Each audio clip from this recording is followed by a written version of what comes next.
Good morning. Time now 8 a.m. Tuesday, April 18th, 2023 in Japan Standard Time. Welcome back to another edition of the World Bank online morning seminar organized by the World Bank Tokyo office. My name is Koichi Mori. I am Senior External Affairs Officer of the World Bank based in Tokyo. I'm so sorry I lost my voice today, so I'll try to speak minimum, ask our speakers speak more this morning. But today we are going to feature the latest edition of the Latin America and the Caribbean Economic Review, April 2023 edition, which is subtitled The Promise of Integration, Opportunities in a Changing Global Economy. This was released on the April 4th, about 2 weeks ago. With us connecting from Washington, we have William Maloney, the Chief Economist for the Latin America and the Caribbean region of the World Bank, who actually is one of the very frequent speakers and visitors to Tokyo, so very much familiar to all of us. Bill, good morning, good evening to you. Thanks for joining. Good morning, Koichi, and thank you for the invitation. Great, thank you very much. So as usual, we'll listen to the speaker, Bill, this morning for the next 30-40 minutes, sharing the latest edition of the Latin America and the Caribbean Economic Review. After his presentation, read the questions that we received from the viewers in advance. If you did not have opportunities to send your question in advance, please do so by sending your questions using the online form posted on the website in the announcement page for this seminar, or you can simply post your questions on the chat section of the YouTube screen. So I'll read your questions and asking Bill to respond. With that, I'd like to ask Bill formally to come in to start your presentation. Bill, over to you. Thank you. Well, good morning to everyone, and thank you very much for coming. The title of our semi-annual report, what we're now calling the Latin America and Caribbean Economic Review, is The Promise of Integration, Opportunities in a Changing Global Economy. As always, we have two chapters. The first chapter deals with the state of the economy and our forecasts for where it's going. And then the second chapter deals with a particular topic. And in this case, it's exactly how Latin America is not integrating more with the global economy, but it should because it has important global opportunities. So the first chapter we call Strengthening Resilience and Boosting Growth.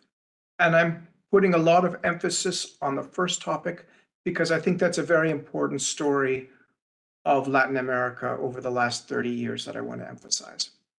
So the first thing to look at is how we're doing on the health side and how resilient we are to another strain of, for instance, COVID. And the first thing to notice is, as always, there's a lot of heterogeneity, a lot of difference across countries.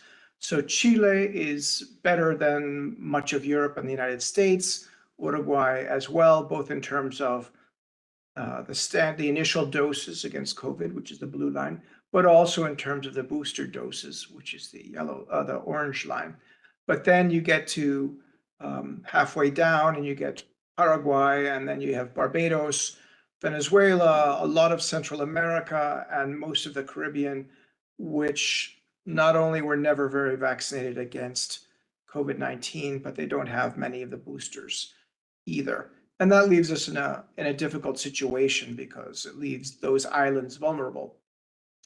The second thing to note is health services have been slow to fix the issues that were revealed by COVID.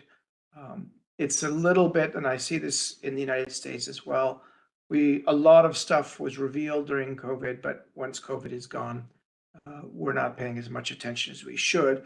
And in Latin America, that's both the health services, but also in education, where we lost about 1.5 years of education. We're doing fairly little to recover it. On the macroeconomic side, I would say we're in a situation of slow growth, but continued resilience with some guarded optimism about how the next couple of years will go. The first thing to note is, yes, we're fully recovered from COVID. We're now at 108% of where we were in 2019, although it's worth noticing that that's the worst performance of any region in the world. And some regions have recovered better than others. South America, including Mexico, is almost back not only to its where it would have been, but also back to the trend line. Central America is going parallel to its previous trend line, so it will have sustained a permanent loss of about 4% of GDP. And the Caribbean is just really far below and has a long way to go. And that's partly because international tourist arrivals haven't fully recovered, and that's partly because of the low vaccination rates that I showed you at the beginning. Like the rest of the world, deteriorating global conditions have led to downward revisions of the 2023 global forecasts.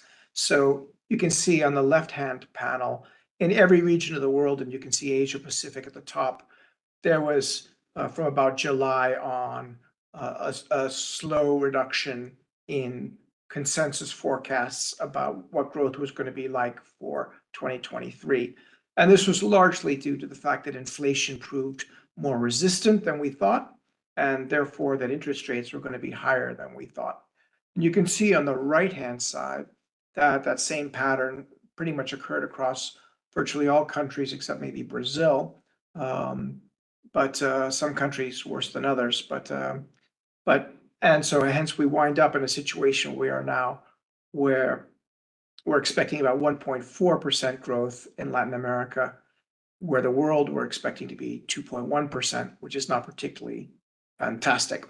What's driving this? Normally for short-run fluctuations in output, there are four variables that explain much of the movement we see. The first is growth of the advanced countries, the G7. And we see that because of interest rate hikes more than anything, that's expected to decline further over this year. And then China's growth, as you know as well as I do, has been very uncertain after they lifted the lockdown after COVID. There's still a lot of uncertain things there. Commodity prices are expected to continue to decline, and many countries in my region export copper or gold or coffee. So that's going to be a drag.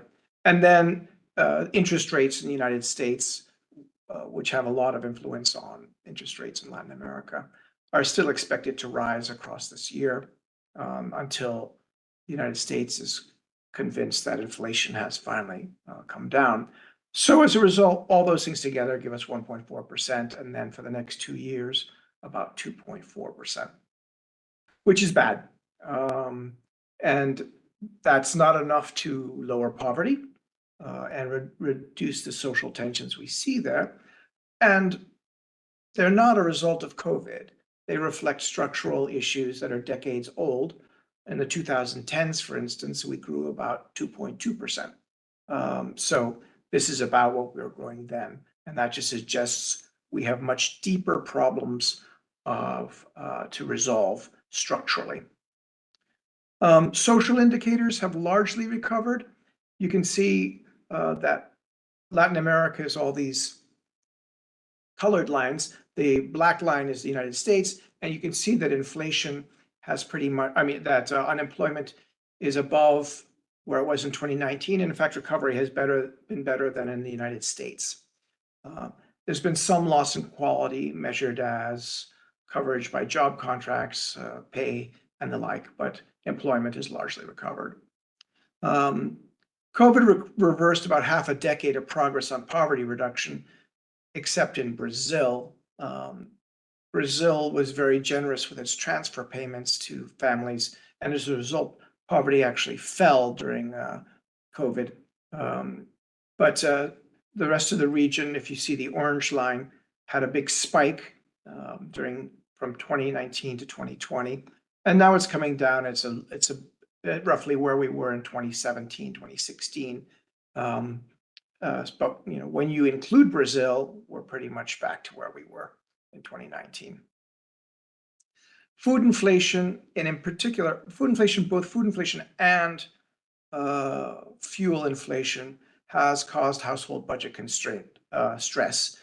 Particularly the war in Ukraine had led to a spike in food prices and fuel prices, and that's led on average to about an additional percentage point in poverty across the region. Also, it's led to increases in inequality of about 0.1% of the Gini. From a macro point of view, we're still in a situation of very limited fiscal space, but markets overall are remaining calm. The average deficit for 2021 was about 4.4%. There were cuts in the primary deficits across the region. There was belt tightening, but the rise in interest payments led to an increase in debt payments. So the overall deficit remains the same at 4.4%. We're expecting that to come down to 2.7%. Importantly, these rising interest rate costs are not really due to increased spreads or lack of confidence in the region. They're mostly just due to rising costs of lending due to the United States interest rate and the world interest rates. Now, overall, you can look at this right-hand slide here, and it's what the MB spreads are, the emerging market bond index spreads are. And you can see that in Brazil, they've actually been coming down. Chile, they're more or less the same as traditionally. Colombia had a spike and Mexico had a spike. But you look at these, for instance, Peru and Chile, it's not so different from Greece or even Spain in terms of what the markets think of the lending. So we're not in an entirely different world where markets are upset about what's going to happen. The region has made remarkable progress on inflation, both in historical and global standards. You can see in the red line in the middle that annual inflation is fallen below, was lower rather than the OECD last year. It was above East Asia, but it was below Eastern Europe. And that's due to a very sharp, I'll explain in a second. So the regional average for 2022 was about 7.9%, and we're forecasting about 5% in 2023. You can see it's been falling steadily since about April. Monthly inflation has been coming down. So we're on a good path, and except for Brazil in this picture, these are long-term inflation expectations over 6 to 10 years. Except for Brazil, these have been pretty much under control. People don't think this is the beginning of some hyperinflation or just a big inflation. And the reason you can see here, an example is Brazil. The dotted lines are the response of central banks in raising interest rates when confronting the last episode of monetary tightening, confronting inflation. And you can see that what happened this time, for instance, in all countries, but Brazil is a good one to look at on the left, the rises in interest rates were much sharper than is traditionally the case. And that's pretty much in all countries. But the other thing that's notable is that Brazil started tightening a full year before the US did. And Chile and Mexico started about 9 months before. So the Latin American central banks did not feel that they could bet that the inflation was transitory. They started tightening immediately. And that's led to relatively good performance. And although inflation remains too high, it's expected to meet central bank targets in 2024. Here, the blue boxes are the target range, and our forecast for December 2024 is the gray dot. And we can see that with the exception of Colombia, we're pretty much in the box in Brazil, Chile, Mexico, and Peru. So I just want to bring these last couple slides together because I think it reveals a very important evolution in Latin America over the last 30 years. And that's this achievement of a kind of macroeconomic normalcy along 3 dimensions. The first is macro stability. COVID represents the second major crisis, global crisis, where LAC didn't get a super crisis. There's an old joke that when the United States gets a cold, Latin America gets pneumonia. Well, this time the world got pneumonia twice, once in the financial crisis and once with COVID, and Latin America got pneumonia. It didn't get anything worse. And right now we're sitting here, yes, with a big debt increase, yes, with rising interest rates, but markets are remaining relatively calm.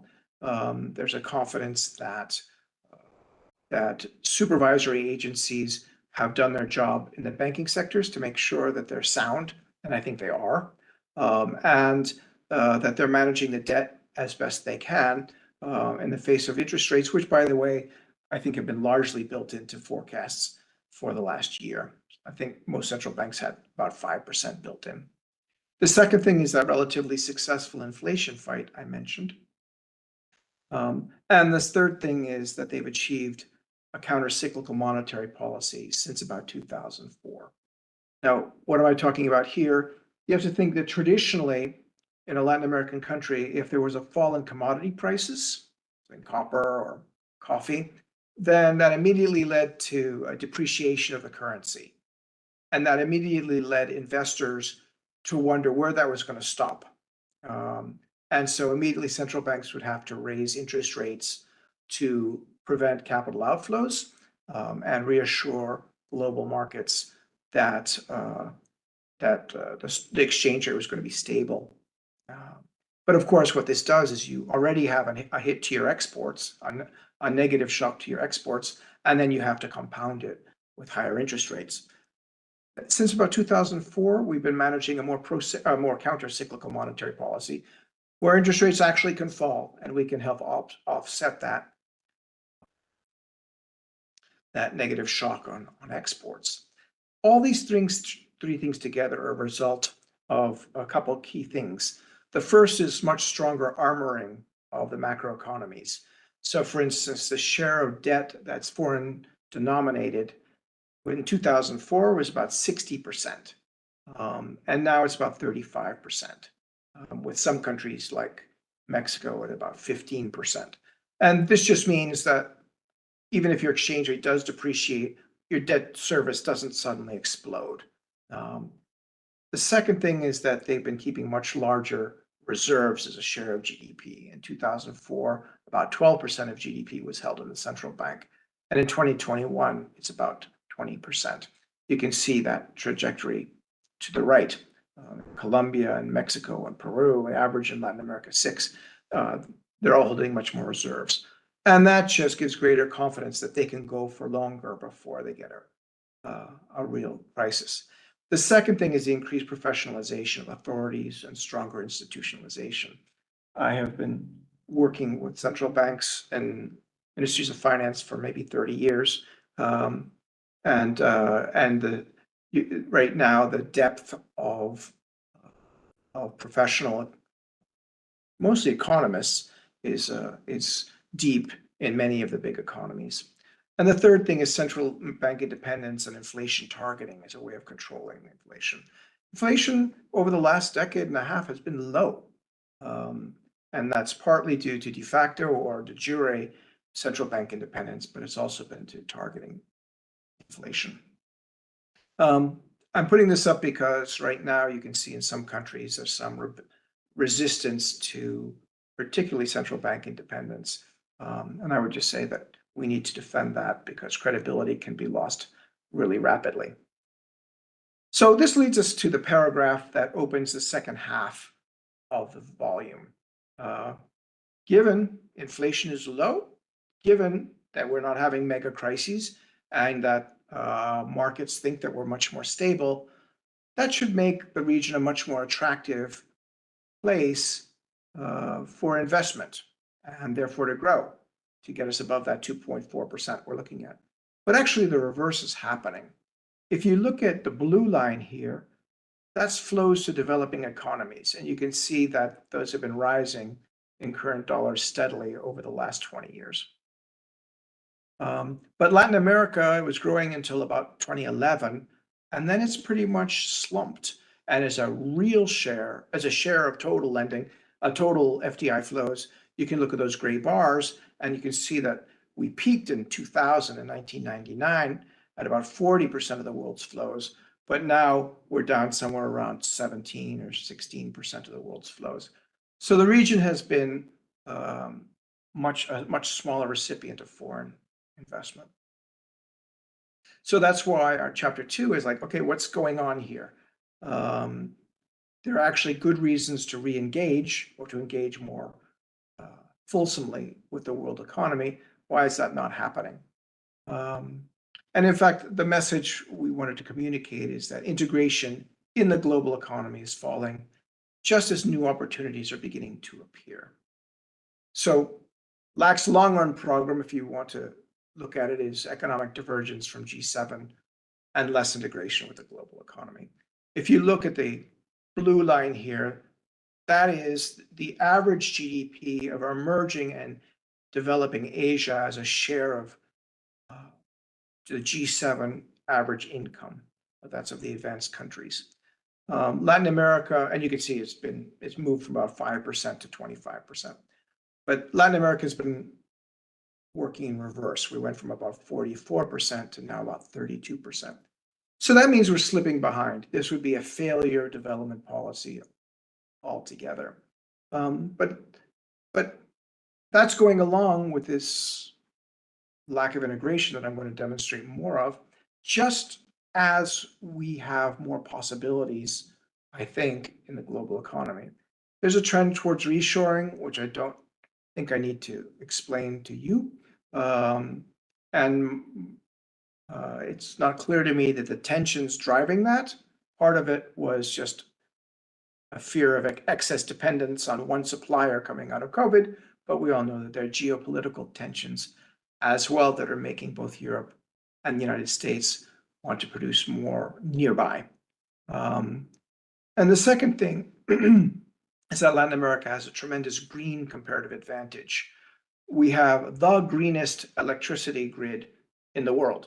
Half of our electricity is generated by renewable sources. And that means that anything we produce with electricity, we should be able to sell at a premium in a world that is increasingly valuing a green production. We will be a major green energy exporter. The potential for green hydrogen built on solar and wind power, particularly in the South, but all over, is very high. Second, obviously, we're a source of green raw materials. Already, lithium is taking off to accompany, for instance, copper, and there are other natural materials. And then we're, of course, a gigantic source of national capital in the sense that we have the Amazon and many other areas of forest which serve as carbon sinks, but also great tourist destinations. So we should be able to take care of all of this, but we need both the scale of the global market and we need the technology from the global market. But if you look at how integrated we are in that global market, we're second lowest. If you look at both our share of merchandise trade in GDP, we are second lowest. And if you look at service trade, we are, I think, the lowest in the world as a share of GDP. Despite all of the liberalization that we've done over the last number of years, it seems like we're not really participating more in global trade. In fact, we're trading a lot less than would be predicted by models, given our location, our partners, and our free trade agreements. You can see that Paraguay, Bolivia, Mexico, Chile, and Nicaragua, to some degree, are trade above what would be expected, but the rest of the region is far below what's expected. We need to understand why that is. You can also see that that hasn't changed much. You can see that Mexico has been increasing its share as a share, its trade as a share of GDP over the last 10 years. But most of the region has been pretty stagnant, or in the case of Chile, even declining some. And an interesting point, which I think is very important, is that the United States remains the region's primary export destination, but only if Mexico is excluded. You see, trade with the United States is hugely dominated by trade with Mexico. But if you take out that blue line, the blue bars there, then total trade in Mexico, in the United States, is far below total trade with China. That's to say that China is now overall the destination of choice for the region.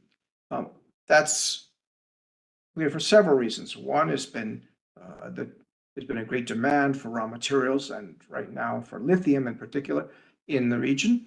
But also, China has become a much larger source of manufactured inputs over time. And as everywhere in the world, they've had a very large impact. And as has been the case forever, we remain highly concentrated in commodities and in food, and not so much in manufacturers. Looking at, again, FDI, but breaking it out a little bit more by region, you can see that flows to China have been increasing over time, including into 2021 and 22, while flows to Latin America, which is the wiggly top gray line, have been falling steadily since 2011. The flows, the decrease in flows are pretty dramatic. You can see flows to Mexico have been rising from the world by about 39% over the last 10 years. Much of that from Europe. It's interesting from the United States, only 12% over 10 years, which is a percent a year, which doesn't seem like very much. But in South America, it's been steadily declining. World investment has fallen by 9%, from Europe in particular, about 13%. And within Europe, it's Spain down 15%. And then the Netherlands, which isn't really the Netherlands, it's just a lot of firms are registered there, but that's down 31%. So south of it's not, if once you take out Mexico, all of the numbers I've shown you look especially even worse in terms of that. And if we look at greenfield projects, new breaking, not just buying existing plants or portfolio investment, we see a decline in greenfield projects. Interestingly, we see this in East Asia and the Pacific too. I'm not sure why that is. That might be a COVID effect. But it happened around the world, but Latin America's was pretty severe as well. So why does LAC need to engage in the global economy? Or what does it have to do to engage more in the global economy? I would say a big thing to keep in mind is that the traditional argument that we had in the region, which is that Asia was so much cheaper, is no longer the case. If you look at the sixth, I don't know if I can show with my pointer, but if you look at China, which is about sixth from the left, from the right, wages there, which is the gray line, are now substantially higher than Mexico. Of course, they're higher than Vietnam, higher than India, but they're also higher than Brazil by quite a large number. This wasn't the case 10 years ago.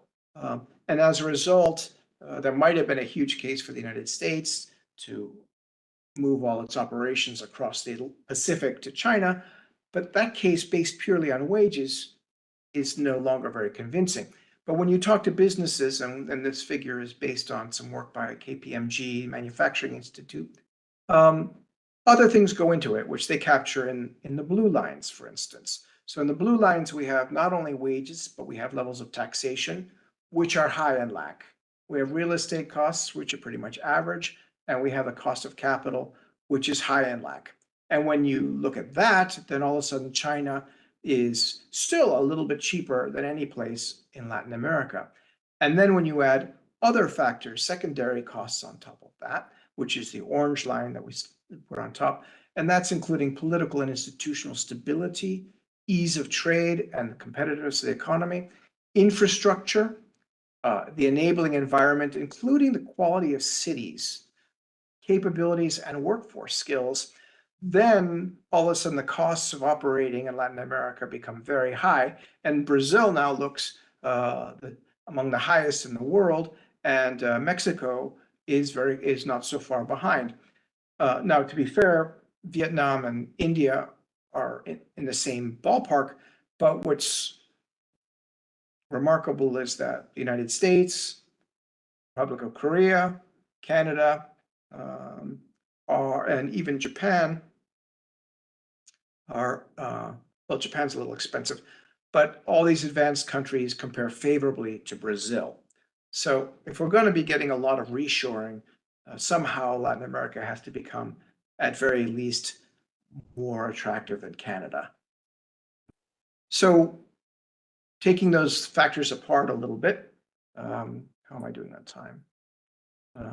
Yeah, I'm fine. Political risk has been rising since 2006. This is a figure of political confidence since about 2006 over the medium term, and you can see it's been decreasing for the last 20 years. We can discuss that more in the question period if you're interested. And you can see which countries are being affected. Some of them are quite remarkable. Argentina is maybe not so surprising, but Chile is surprising. Chile, for the longest time, was the good house in a bad neighborhood, and that's no longer the case. So that's a problem. Looking at just the ease of doing business and entry and exit of products, on paper, LAC has made a lot of progress on openness. You can see in the left-hand panel that tariffs came down quite a lot, and they're below that of the world average, and comparable to South Asia, but still above East Asia and Pacific, but not bad. There's, of course, as the second panel shows, a lot of variation across countries, with Argentina and Brazil and Mercosur having much higher and more disparate rates, but nonetheless, some countries like Mexico, Guatemala, Costa Rica, and Peru are very low. But that said, that's only partly capturing the costs of trading. And if you look at, for instance, the time to move products across a border, either for imports, but I've only given exports here, or the cost of it with border compliance, you see that Latin America and Caribbean are the highest in the world. East Asia and Pacific is not fantastic either compared to the OECD, but here we're combining a lot of different economies. We're combining the superstars also with some countries which are less easy to do business in. So that remains a problem. We have a report out on deep trade agreements where we argue that deepening these free trade agreements that we have by working on behind the border agreements on things like this could reduce these costs importantly. We also, despite lowish tariffs and seemingly low non-tariff measures, competition in LAC remains weak. This is a figure from a paper by Eekhout and De Locker of 2 years ago. And you can see that firm markups, the price over their costs, have been rising around the world, and that's including in Asia. But what's remarkable is that we can tell stories about Europe and North America that coming from globalization, increasing scale, lower fixed costs due to the kinds of products that, for instance, Google or any of these countries are producing, that might lead to increased markups for good reasons, right? But the bottom line is that the rest of the world is just catching up with where Latin America has been for the last couple decades. So we're not that competitive. The thing that makes it confusing is some sectors of the economy have been really hurt, for instance, by Chinese competition. But in other sectors, for instance, telecommunications, remain pretty unchallenged. Infrastructure remains very badly allocated and inadequate.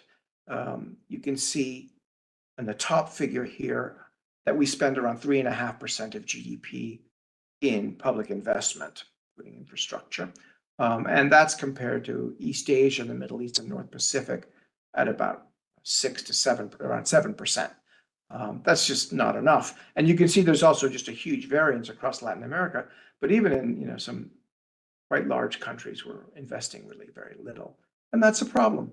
That exactly contributes to those costs that KPMG was talking about. Also, in terms of digital, you notice that in terms of services, I said we were the lowest in the world as a share of GDP, and digital connectivity offers a way of exporting digital in spite of having terrible physical infrastructure. Yet our coverage, measured as subscriptions, fixed broadband subscriptions per 100 inhabitants, basically coverage of the net, that's the blue line, we are, we're globally average, but far behind East Asia and Europe and Central Asia. And our costs are among the highest in the world. I mean, obviously, sub-Saharan Africa is much worse, but we're not good. And that has a lot to do with somewhat the density of people we have, that it makes it harder to connect everybody, but it's also there are issues of competitiveness in those markets. Just want to spend a little time on cities. Turns out that our cities are pretty unproductive. We're accustomed to thinking that there are externalities that come with bringing people together, especially in knowledge flows. And so we're expecting that there's a agglomeration premium that we should see. What this figure estimates is that agglomeration premium for several countries in Latin America. That's to say how much productivity rises with population density. And what you can see is that there's some countries, Peru and Brazil, that do have that. But for most of the rest of the region, we can't reject that premium is zero or even negative. That's for many reasons, but part of the reason is we don't produce much that requires agglomeration in our cities. They become more consumption cities than production cities. And then you combine that with the fact that intra-urban transport is incredibly weak. And you've got just cities that are less productive than just crowded. And then if you're looking around for a nearshoring platform, a lot of these cities are pretty unattractive. I'm going to skip this because I'm running out of time. Just to give you an idea of where the production cities are, that's to say places where cities are largely focuses of producing, for instance, manufacturers. You see in Asia to the right, it's just China's all over the place, Asia in general. Japan is somewhere in one of those blue circles there. And you can see India actually has a lot going on in terms of production cities. But when you look at Latin America to the left, we have fairly few.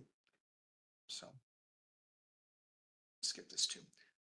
Just in terms of capabilities, I don't have to tell you because I've made the case before that LAC is very weak across skills and systems.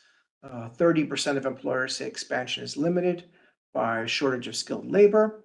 We're missing mid-level technical skills that would normally be provided by junior colleges and the like in other countries, advanced countries. We have weak higher level managerial and technical skills. This is a recent graph of a paper I'm working on with Leo Iacobone that shows that in Latin America, in Colombia, if you look at firms, it's the firms with better management quality that export a lot more. That's the log of exports. So that's a big increase with increases in managerial quality. And they're very poor university private sector interactions. In fact, I think we rank lowest in the world with Africa on how much universities contribute to private sector productivity. So all this, we have a shortage of capabilities across the human capital spectrum, and we use them badly.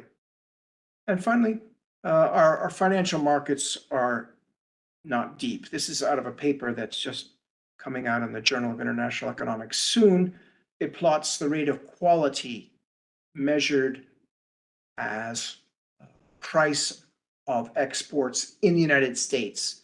So take a bag of rice from Japan and a bag of rice from Bangladesh, sell them in the United States market. How much do they get? And you can see the rate of quality on average out of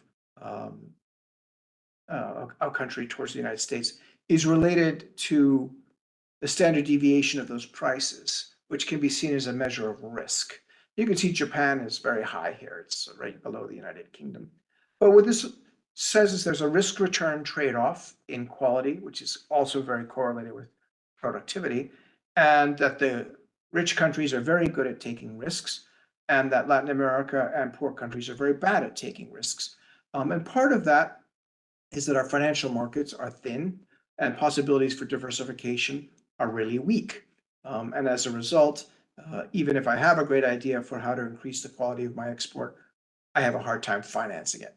Macro stability has helped deepen this over time, but we need further work on bankruptcy law, treatment of collateral, other reforms. Venture capital is up, and we can discuss that, but it's almost entirely a foreign activity. I think SoftBank was very active in Latin America, and I think it was recently pulled out. So short run initiatives, because it's going to take a lot of time to build infrastructure, fix our cities, and build human capital. We have a fair amount of experience with export promotion agencies, and when they are well financed and well designed, they do have a big increase on exports and services. Also, higher quality investment promotion agencies attract more FDI. So those are things that we could reform pretty quickly, along with, by the way, just the rules and regulations that make it hard to get in and out of countries. So big role for just facilitating entry and also just remedying information asymmetries that make it hard for foreigners to get their feet in the countries. Also, I mean, there's been just a cosmically huge rise in special economic zones. They've risen sixfold over the last 2 decades. I'd say, I mean, what they're trying to do in these special economic zones is usually create a better environment where you can take advantage of low wages and have an institutional structure and also infrastructural structure that's better than the rest of the economy as a whole. The thing is that most of these don't work very well. And often that's because there's several goals at the same time. Like we want to attract foreign investment and we want to develop this very far-flung region in the center of the country that has really bad transport to get to. So once you combine all those things, it's often bad. But so we need to have the goals clear on what we're trying to do there. And we need both hardware and capabilities and this should be software. Meaning the skilled people we need. I'll stop there. Thank you very much for your time. Feel free to download this absolutely free oops, I don't have the social media handle, but you can get it online easily at this title. Thank you. Thank you very much, Bill, for your presentation, summarizing the main point of the latest edition of the Latin America and the Caribbean Regional Economic Update. We received several questions from the viewers in advance.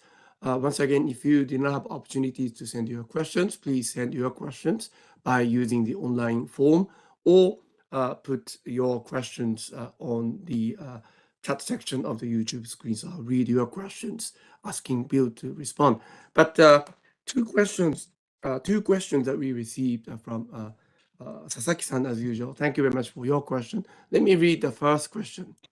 It is interesting to learn that Latin America and the Caribbean region is one of the least integrated regions. Looking from outside the region, the most of the LAC countries are Spanish-speaking and seems like sharing cultural norm identity among them, which should be important element for regional cooperation and integration. What made the region less integrated and how the countries can overcome the challenges? Is it a matter of political leadership, structural consequences, or deeper cultural societal elements? Any comments, Bill, please? Thank you. Yeah, so it's an excellent question. As we were dealing more generally with integration in the global economy, but the question is a very good one about why it is that there's so little trade across Latin America. And I would say that Latin America, the big thing, well, the huge thing is that Latin America is the opposite of Japan. You have an island with lots of ports all around it. It's very easy to trade by water. Here we have a continent with a lot of little ports around the edge, with a gigantic forest in the middle, which is actually not facilitated by the river system, because the river system goes from the top to the bottom. And then you have a huge mountain chain dividing the coastal cities on the western side from the eastern side. So just from the beginning, there was a lot of isolation because of these geographical factors that made it hard to trade. That said, it is also the case that much less progress has been made on reducing trade barriers between countries than trade with the outside world.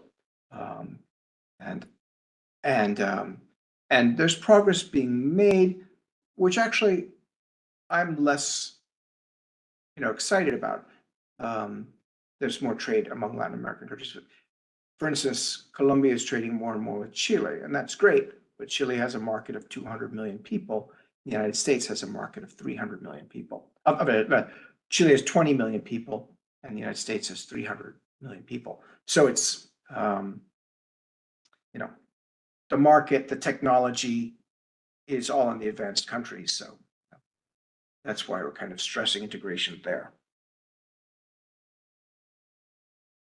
Thank you very much, Bill, for your responses. Let me continue to read the second questions.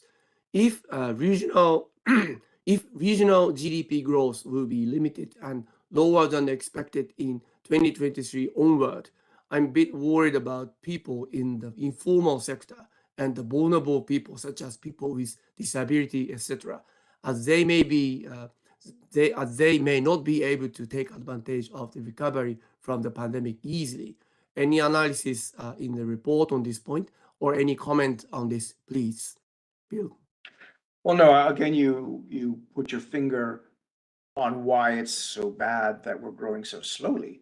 Now, we can tell stories about how informality, which is the subject you bring up, is a function of labor market distortions. And to some degree, that's true.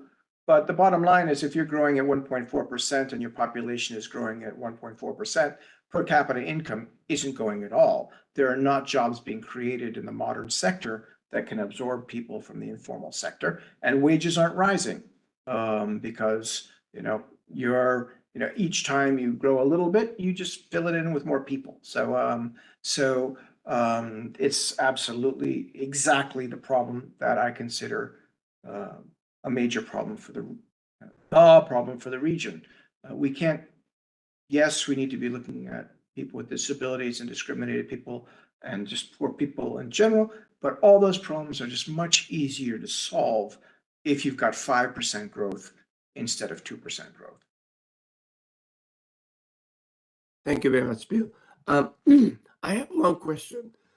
We've been hearing from Japanese private sector colleagues, particularly those in ICT solutions and digital industry, together with the government of Japan, like Ministry of Communication, that they are keenly interested in exploring business opportunities in Latin America countries. But on the other hand, you mentioned that the digital infrastructure or infrastructure for digital opportunities are relatively behind, the global average compared to other regions. So any opportunity? What do you see the opportunities actually for the companies from outside the region, particularly Japanese companies, for example, looking into potential digital business opportunities in the regions? So, I mean, obviously, when you have a low share of people covered, there's a lot of room to expand hardware. And Latin America is going to be working on that for the next 10 years. The problem is there's no room in the budgets, as I was showing you. So it's not clear where that investment is going to come from. And unless there's some pretty well-designed PPPs, private-public partnerships, it's not sure how that's going to get built. What's going to happen when I talk to other people, other providers, and is that needs to be a stability in regulation as well. That's been a little bit unclear in many countries. I would say even what we've got now, there are opportunities. For instance, I mentioned that venture capital flows are actually among the largest in the world to Latin America last year, in the last couple of years. And part of that was driven by international firms exploiting fintech and other internet-based activities. And I think we're just beginning. We are underbanked electronically, and just in general, the market for electronic services, both in government and in the private sector, is just opening up. So even though we don't have everybody covered, we have a lot of people covered, and I think there is a big market there. They should talk with SoftBank. I don't know why SoftBank left, but they were big players there in that sector. Also, just to mention, we're writing a report right now on digital possibilities in Latin America, which will be ready somewhere around Christmas. So you can either wait until we come up with something interesting there, or if any of the people you're talking about want to talk to us about problems they've had working in Latin America, we'd be interested in that. Thank you. Definitely would like to feature that report, which will be coming out sometime later this year in the morning seminar series. One more question I have related to the regional integration. In case of the Pacific Islands, they have, sort of a regional collaboration, cooperations, activities, in terms of the tourism and in terms of the airline kind of infrastructure. And I think the bank is, along with ADB, part of being financing those activities, etc. In case of Caribbean islands, from the regional integration, regional cooperations point of view, do you have anything in particular in terms of the actual operational activities that they have across islands and countries there? That's also a very good question, because we have many very small islands. So collaboration should be of the essence, in the sense that we just can't get scale on islands with 50,000 people. But what we've actually seen is very little progress on the promises of integration that we started talking about 50 years ago, to the point where I think most people have kind of said that's not going to happen. And then COVID dealt us some important blows in transport, because we lost the major airline that used to connect islands. So right now the islands are a little bit less connected than even they were 4 years ago. So that is, I think we're going to have to look for a different model for the Caribbean. All right. Thank you. Thank you very much. So we responded to a question that we raised. So thank you very much, Bill. But any final last comment or messages to our viewers in Japan? I guess I'd say that the region is a mixed region right now. We've made a lot of progress in the last 30 years, but as we know, there's been a lot of turmoil as people are looking for new models of how to grow and how to attack social programs. So we just have to watch it carefully. I do think there are opportunities there. So it's worth keeping your eye on the region as we go forward. Thank you very much. With us connecting from Washington, we had a pleasure of having Bill Maloney, the Chief Economist for Latin America and the Caribbean region of the World Bank. Thank you very much, Bill, for your time and the presentation. Really appreciate it. Thank you. ありがとう、ご一位。ありがとうございました。Thank you. All right, so we are going to have another morning seminar later this week on Thursday morning, I think April 20th, 8 a.m. in Japan Standard Time. We are going to feature the latest edition of the South Asia Economic Focus. And then we will have more seminars featuring the other regions next week onward. So please stay tuned. Then thank you very much for watching the seminar. We'll see you next time. Thank you very much.